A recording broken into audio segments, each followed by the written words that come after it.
শুনছনে এটা কাম কৰাচোন বহুত দিন তো কাম কৰিলো চাহ কাপ বনা কি ভাবিছ ইমান কি ক'বা আৰু আগৰ কথাই ভাবিছিলো আমাৰ আগৰ অৱস্থা কেনেকুৱা আছিলে তাকে ভাবিছিলো হে ৰাহুলকচোন ভাইটিৰ বিয়া আহি আছে নতুন একযোৰ মেখেলা চাদৰ লাগিছিল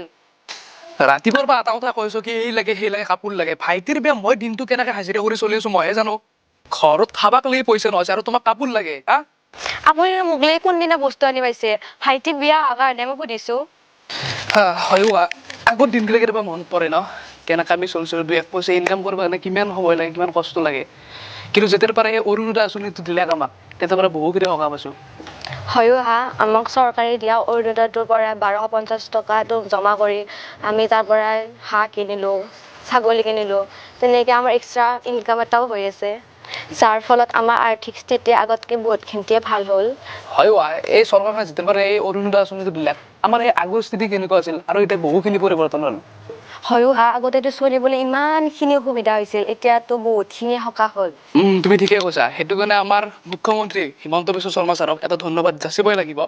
যে এইখন চৰকাৰে আমাৰ মধ্যবিত্ত শ্ৰেণীৰ যিমানখিনি মানুহ আছে এনেকুৱা ধৰণৰ ধুনীয়া আঁচনি দি কিনে সহায় কৰি আছে আৰু আমি বিভিন্ন ধৰণৰ কামৰ পৰা সকাহ পাইছো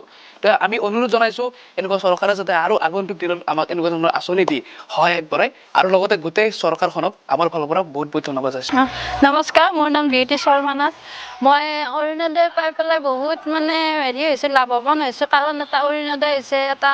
একোটা দৰিদ্ৰ মহিলাৰ হৈছে সাহস লগতে আৰু কি হয়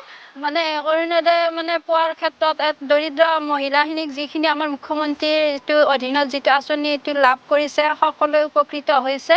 অন্ততঃ এখন ঘৰ চলাৰ কাৰণে বহুত সুবিধা যদিও আমি 1250 টকা পাওঁ তথাপিও আমাৰ বহুত সুবিধা নমস্কাৰ মোৰ নাম শ্ৰী ৰুমিনী দাস মই 1250 টকা অৰুণোদয় পাওঁ তাৰ সেই পইচাৰে মই ল'ৰা ছোৱালীকেইটা পঢ়ি